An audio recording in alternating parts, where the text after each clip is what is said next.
கர்த்தருடைய பரிசுத்த நாமத்திற்கு ஸ்தோத்திரம். இன்னைக்கு நம்ம யாக்கோபு 4வது அதிகாரம் முதல் வசனத்துடைய செகண்ட் பார்ட்டை தியானிக்க இருக்கிறோம். யாக்கோபு 4வது அதிகாரம் முதல் வசனம். ஜெபத்தோடு இந்த செய்திக்குள்ளே கடந்து செல்லும். தோத்தீரம் தோத்தீரமே தோத்தீரம் தோத்தீரமே இயேசு சுவாமிக்கு தோத்தீரமே தோஷியனை ரட்சித்த பரிசுத்தர்க்கு தோத்திரமே தோஷியனை ரட்சித்த பரிசுத்தர்க்கு தோத்திரமே கோடா கோடி தூதர்கள் சபை கூடி நடனமாடி கோடா கோடி தூதர்கள் சபை கூடி நடனமாடி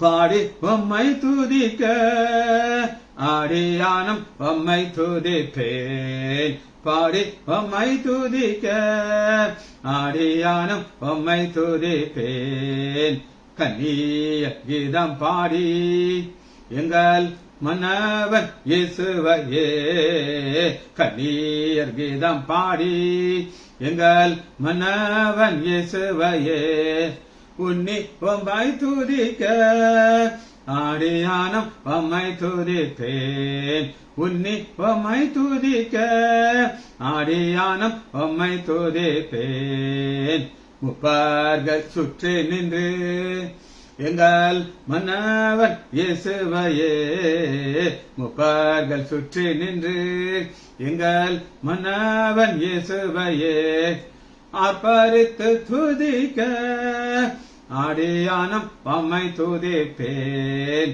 ஆர்ப்பரித்து துதிக்க ஆடியானம் உம்மை துதிப்பேன் பரிசுத்தவான்கள் சங்கம் எங்கள் பார்த்தீவன் இயேசுவையே பரிசுத்தவான்கள் சங்கம் எங்கள் பார்த்தீவன் இயேசுவையே பாடி உம்மை துதிக்க ஆடியானம் உம்மை துதிப்பேன் பாடி உம்மை துதிக்க ஆடியானம் உம்மை துதிப்பேன் ஆயிரம் ஞாவிருந்தால் உம்மை படிய தோத்தரிப்பேன் ஆயிரம் நாவிருந்தால் உம்மை படிய தோத்தரிப்பேன் அவையிலே நிறைந்து யாந்தன் அண்ணலிடம் சொல்லுவேன் அவையிலே நிறைந்து யாந்தன் அண்ணலிடம் சொல்லுவேன் தாழ்த்தி தலைகோனிந்து ரத்த சாட்சிகள்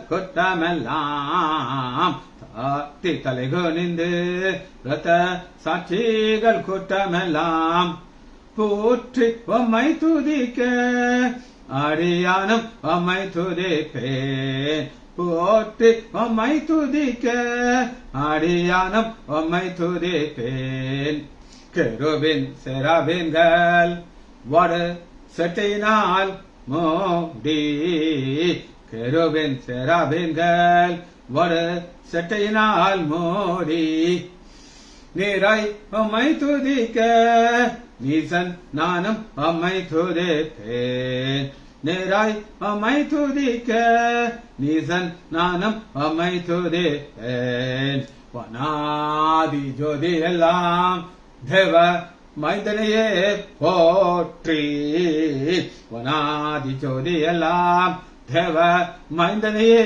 போற்றி ஞானத்திலே துதிக்க ஆடியானம் உம்மை துதிப்பேன். இயேசுவின் நாமத்தினாலே ஜெபங்களை பிதாவே ஆமென்.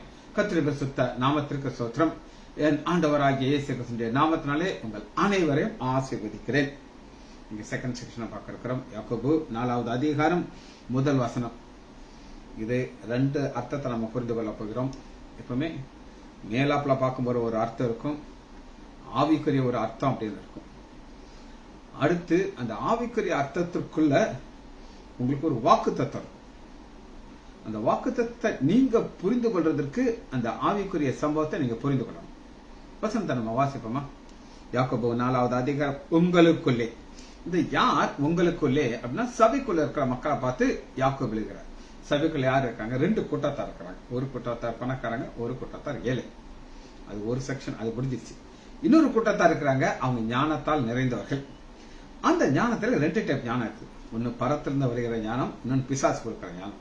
இந்த பிசாசு கொடுக்கிற ஞானத்தோடு இருக்கிறவங்க உள்ள உட்கார்ந்துட்டு இருக்காங்க. இவங்க தான் சண்டை போடுறாங்க. இந்த சண்டை போடுறவங்களை பார்த்து தான் சொல்றாரு, எப்பா நீ என்ன செய்யாத, உங்களுக்குள்ள ஏன் யுத்தம் வருது, சண்டை வருது, எதனால வருதுன்னா உங்கள் அவயங்களே போர் செய்கிற இச்சையினால். உங்கள் அவயம், அவயம்னா என்ன சொல்லுங்க பார்ப்போம்? கண்ணு, காது, மூக்கு, கை எல்லாருக்கும் ஒரே மாதிரி இருக்கான்னு? எல்லாருக்கும் ஒரே மாதிரி, வேற வேற மாதிரி இருக்கு. பிரெயின் வேற மாதிரி இருக்கும், எல்லாமே வேற வேற மாதிரி ஆண்டவர் படைச்சிருக்கிறார். அதுல ஒருத்தருக்கு ஒரு பெருமை இருக்கு. நான் மெசேஜ் கொடுக்கறாப்ப நீங்க செய்ய முடியாது, நான் பாடுறாப்புல நீங்க பாட முடியாது. இதெல்லாம் பெருமை. இந்த பெருமை வரும்போது அந்த கிளாஸ் வருது. சரி, இப்ப நேற்று நான் உங்களுக்கு ஆண்டவர் யுத்தத்துக்குள்ள உள்ள வந்துடுறார் அப்படின்னு சொன்னேன். 2 சம்பவத்தை உங்களுக்கு சொன்னேன். ஒன்னு தாவீது கோலியாத்தோட யுத்தம் பண்ணும்போது ஆண்டவர் உள்ள பிக்சருக்குள்ள வந்துட்டார்.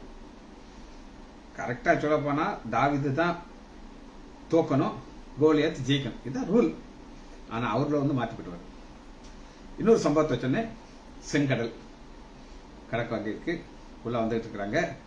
கரெக்டா சொல்ல போனா இஸ்ரேல் மக்களை அப்படியே அவங்க மிதிச்சு போட்டு போயிடணும். ஏன்னா அவங்கள்ட்ட அத்தனை சகல ரதத்தையும் கொண்டு வந்துட்டாங்க. ஆனா ஆண்டவர் உள்ள வந்துட்டார். உள்ள வந்து எல்லாத்தையும் தலைகளா மாத்திடுறாரு. இன்னைக்கு நம்ம சரித்திரத்தை நம்ம பார்க்கறதுக்கு முன்னாடி ஆண்டவர் கொடுத்த வாக்கு தத்தத்தை பார்க்க போறோம். யுத்தம் வரும்போது நான் எப்படி உதவி செய்யேன் அப்படின்னு ஆண்டவர் சொல்லுகிறார். உபாகமம் 28வது அதிகாரம்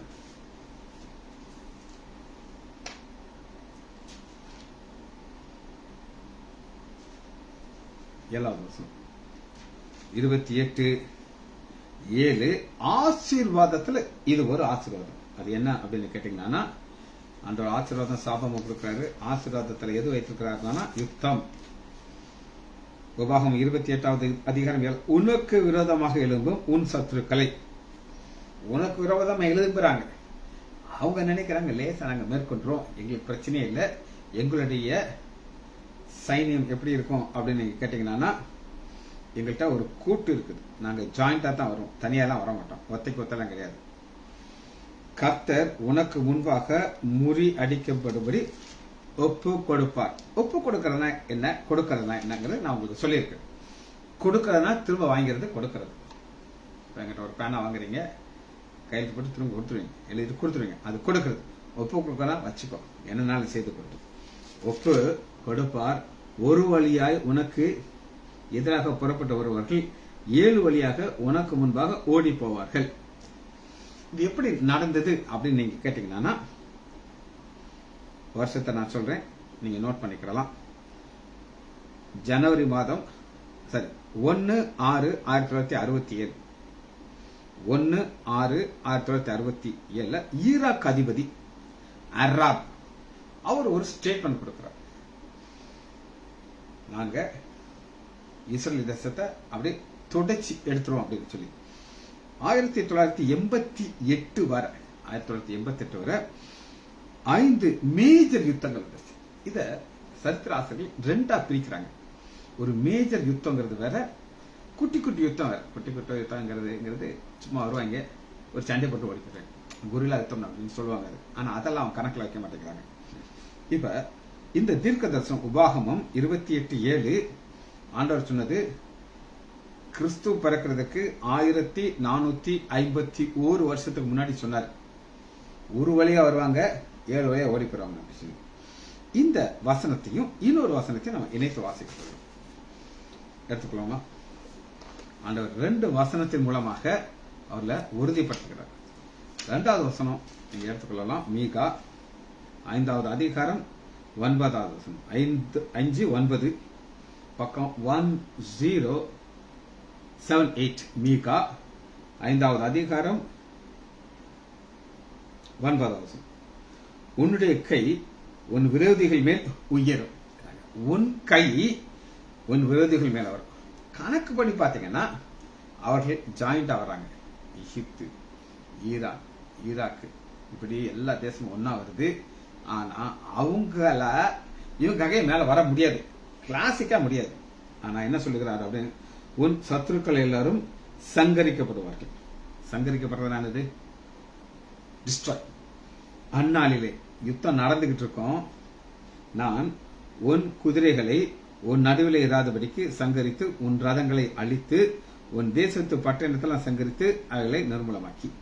இதெல்லாம் ஆண்டவர் செய்யறதுக்கு காரணம் என்ன அப்படின்னு கேட்டீங்கன்னா அவருடைய வல்லமையை வெளிப்படுத்துவார். சரி, இப்ப ஒரு ஸ்டாட்டிஸ்டிக்ஸ் என்ன அப்படின்னு கேட்டீங்கன்னா, இஸ்ரேல் தேசம் 1948 உருவாச்சு. அன்னைக்கு அவருடைய நிலைமை எப்படி இருந்துச்சு, அவங்க ஏரியா எவ்வளவு பெருசா இருந்துச்சு, அவங்க ஜனத்தொகை எவ்வளவு இருந்துச்சுன்னு ஒரு ஸ்டாட்டிஸ்டிக்ஸ் நம்ம பார்க்கணும். இதெல்லாமே சரித்திர சம்பவம். இப்ப நீங்க கேக்குறீங்க, எங்க யுத்தத்தை நீங்க சொல்லிட்டு இருக்கும்போது எதுங்க அங்க ஜம்ப் அடிக்கிறீங்கன்னு சொல்லி. நல்லா புரிஞ்சுக்கணும், போதகர்கள் தான் இதை சொல்றாங்க. நீங்கள் போதகர் ஆகாதிருப்பீர்களாக. அந்த போதகர் என்ன செய்யணும் அப்படின்னு கேட்டீங்கன்னா, சரி ஒரு சம்பவத்தை நான் சொல்லிட்டு தான் சொல்ல முடியும். ஒரு தடவை எங்களுடைய ஆலயத்துக்கு ஒரு பிரசங்கியார் வந்தார். அது புது வருஷம், ஜனவரி மாசம் ஃபர்ஸ்ட் வாரம் வர்றார். வந்து ஒரு வசனத்தை எடுத்துக்கிறார். உன்னுடைய ஆசீர்வாதம் ஒரு வசனம், கர்த்தர் உன்னை ஆசீர்வதிக்கிறான்னு சொல்லி இந்த ஒரு ஆசீர்வாதங்கிற ஒரு வசனத்தை வச்சுக்கிட்டு முழு இது சொல்றாரு. இந்த வசனத்தை எழுதி வச்சுக்கோங்க.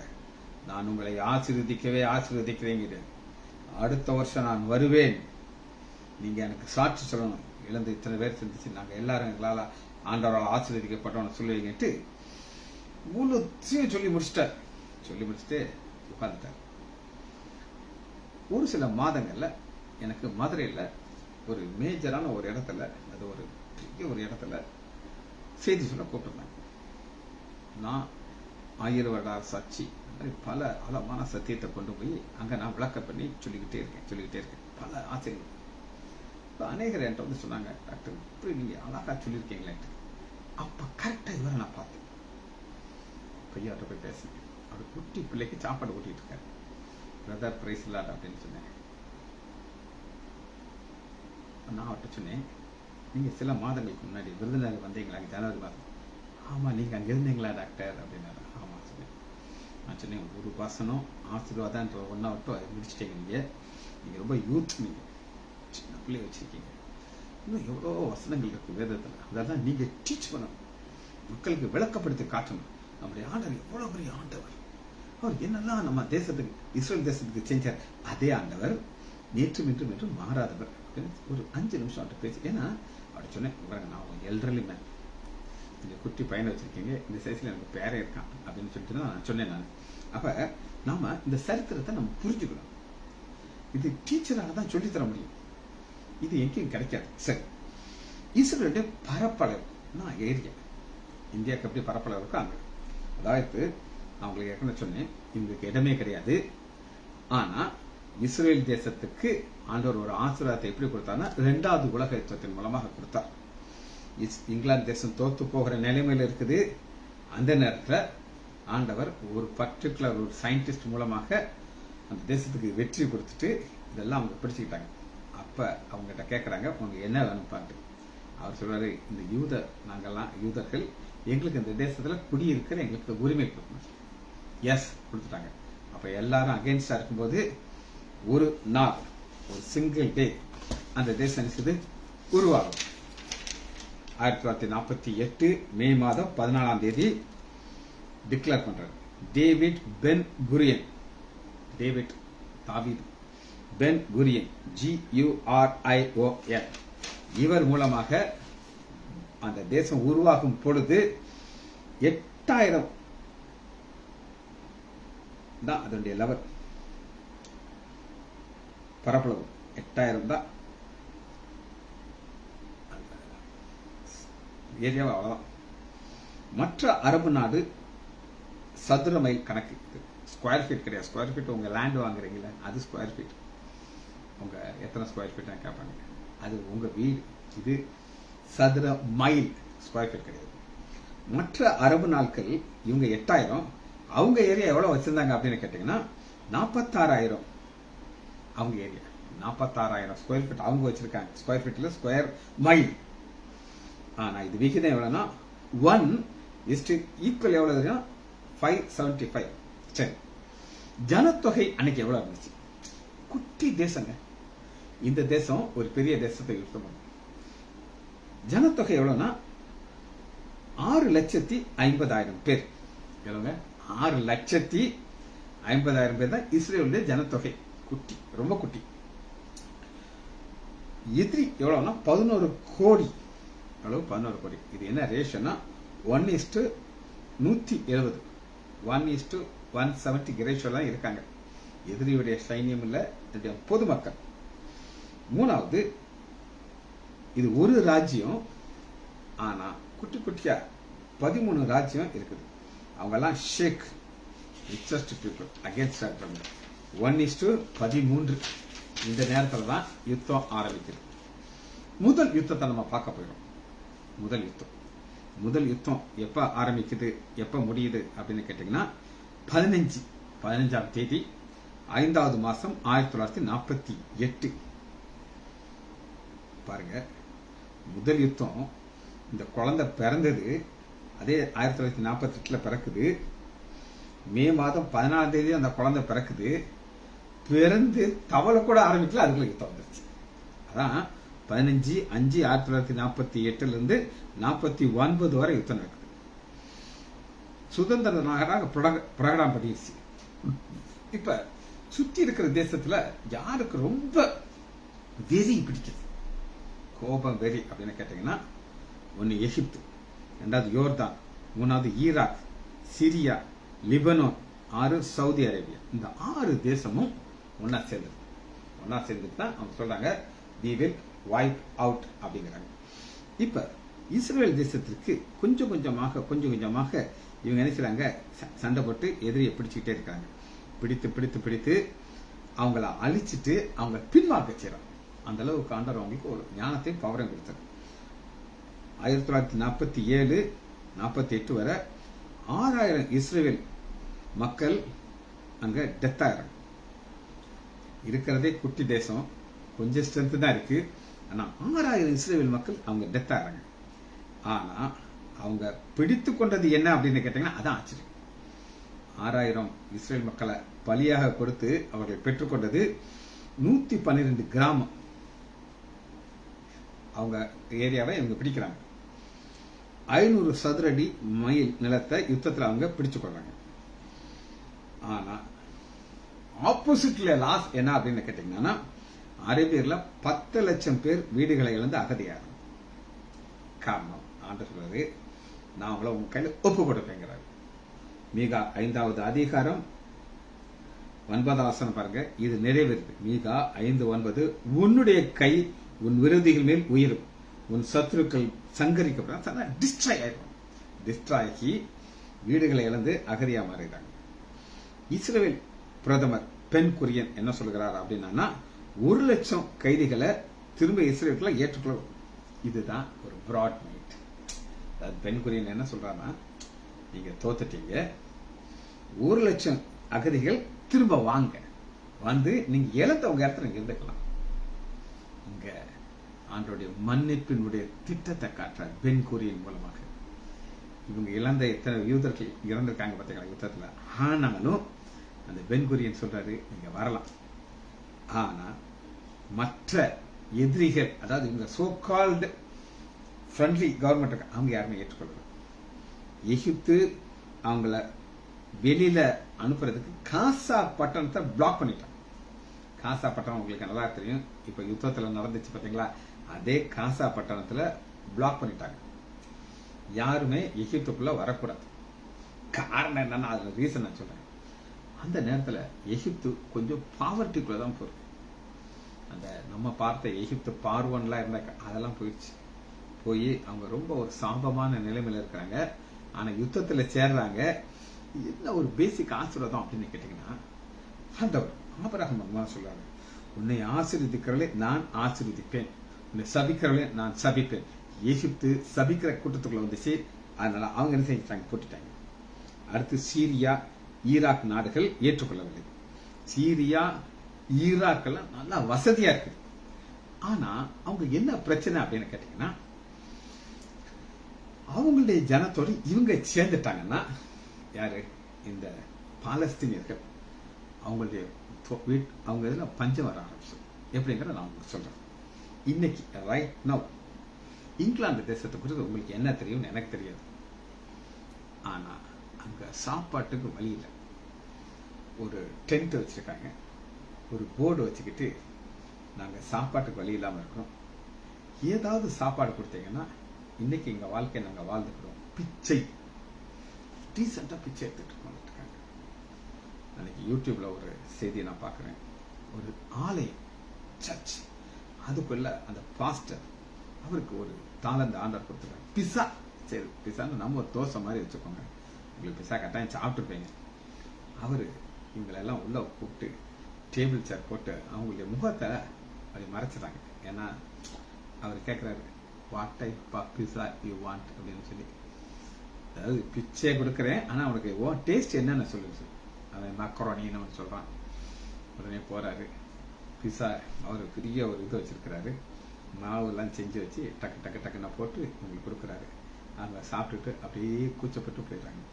இன்னும் கொஞ்சம் பேர் உள்ள வர்றாங்க. இப்போ இது அவங்களுடைய நிலை. இதுக்கு காரணம் என்ன அப்படின்னு பல காரணங்கள். ஒரு காரணம் என்ன, வெளி தேசத்துல இருந்து எல்லாரும் உள்ள வந்துடுறாங்க. ஒரு உதாரணத்துக்கு நான் சொல்றேன். ஒரு ட்ரக், ஒரு பெரிய லாரி இருக்கு. அந்த லாரியை ஒரு உதாரணத்துக்கு விருதுநகர்ல இருந்து சென்னைக்கு போறதுக்கு அந்த டிரைவருக்கு 500 பவுண்ட் கொடுத்துக்கணும் அப்படின்னு ஒரு கண்டிஷன் இருக்குன்னு சொன்னாங்க. 500 பவுண்ட் ஆச்சா, இப்போ நம்ம இதில் 500 ரூபான்னு வச்சுக்கோங்களேன். இந்தியாவில இருந்து பாகிஸ்தான் வந்து கொஞ்சம் பேர் வருவாங்க, அவனுக்கு இதே மாதிரி லைசன்ஸ் வச்சிருப்பான். அவன் அந்த ஓனர் சொல்லுவான், எங்களுக்கு 500 ரூபா வேண்டாம், $100 கொடுங்க, 100 பவுண்டு கொடுங்க, நான் கொண்டு போய் விட்டுட்டு பத்திரமா கொண்டு வந்து சேர்த்துறேன், நான் இத்தனை வருஷம் லாரி ஓட்டிருக்கேன் நான் போய். அப்ப அந்த ஓனர் என்ன நினைப்பாரு, அடா உனக்கு 500 ரூபா கொடுக்க, நான் 100 ரூபாய்க்கு இந்த வேலையை பிடிச்சிருச்சு. இது இந்த வெளி தேசத்திலிருந்து உள்ள வர வர வர அவங்களுக்கு வேலை இல்லாம ஆயிடுச்சு. பவர்ட்டி.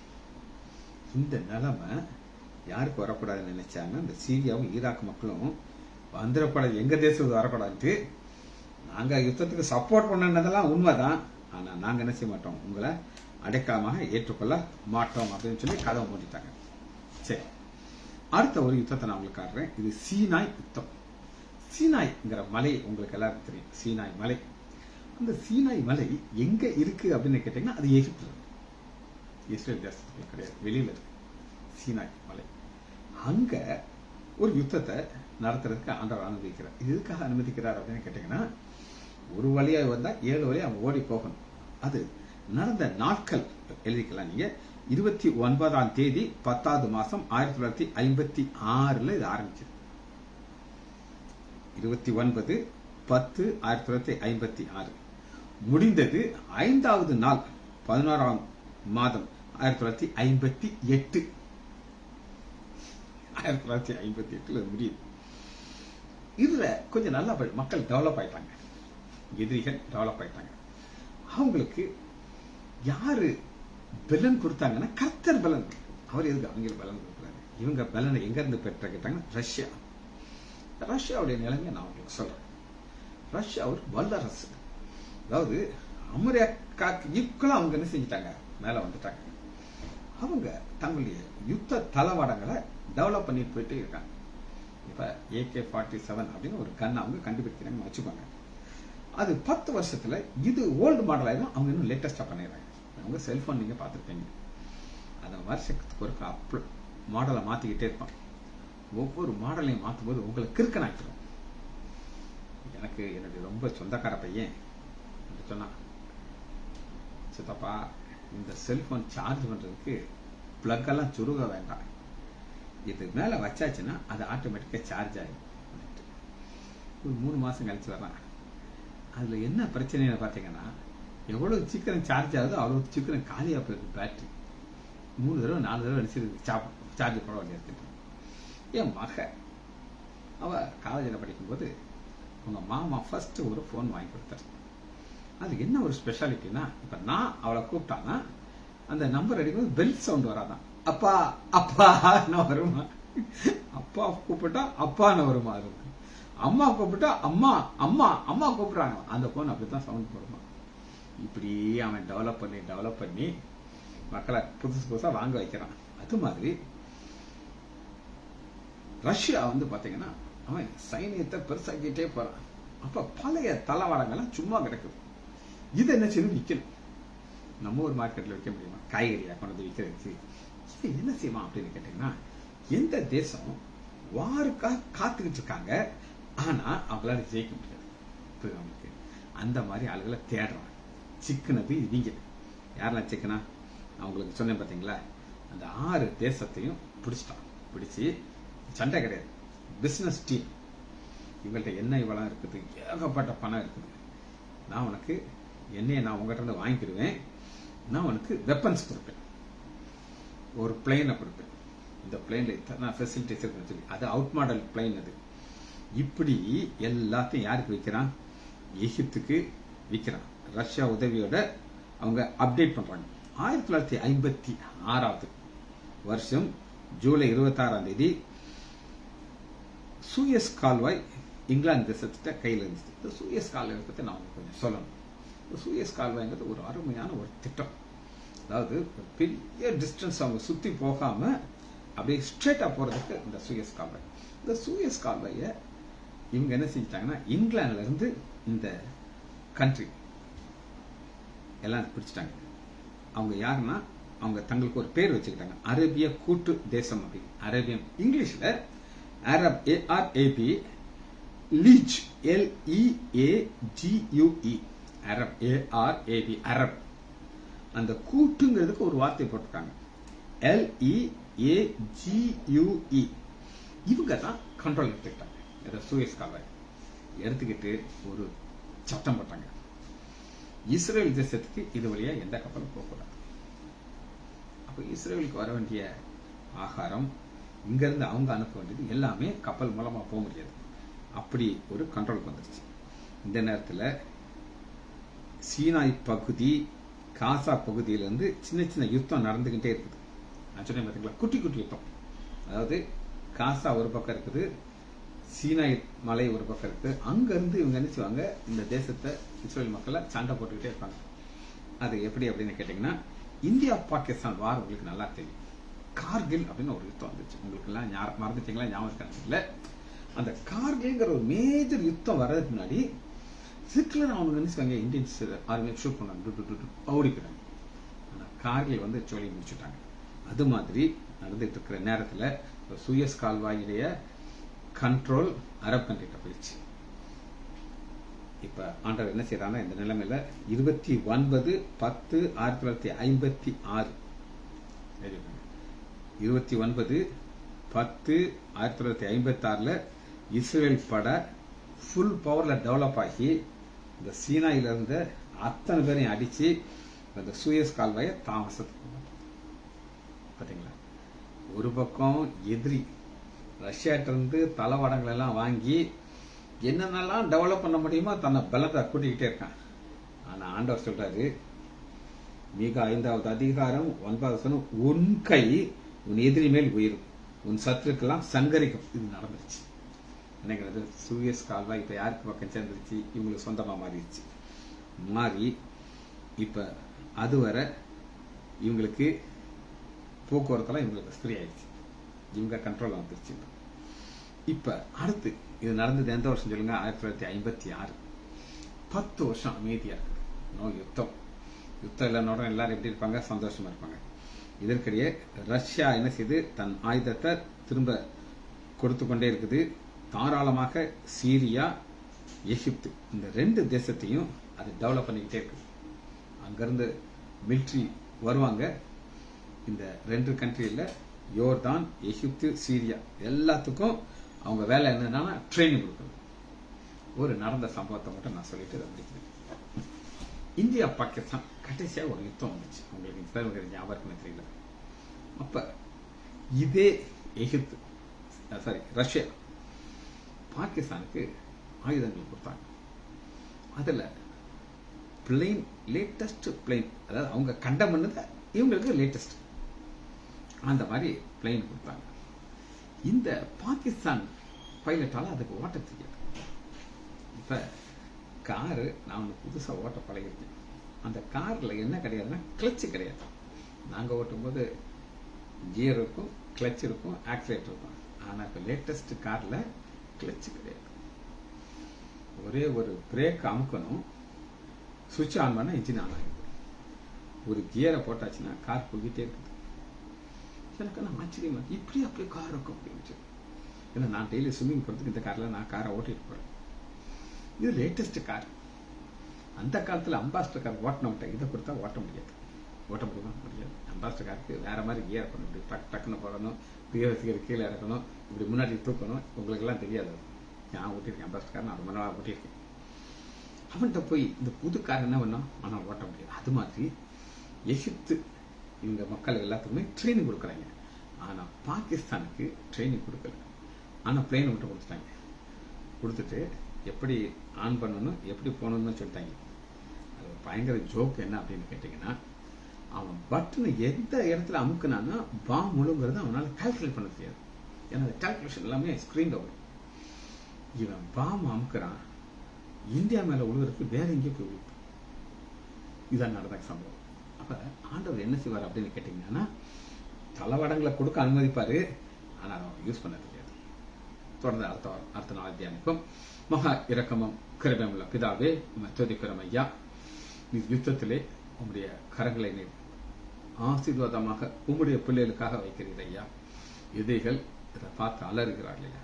இந்த யுத்தங்கள் எல்லாவற்றையும் பார்க்கும் பொழுது எங்கள் தேவனுடைய வல்லமே நாங்கள் பார்க்கிறோம் ஐயா.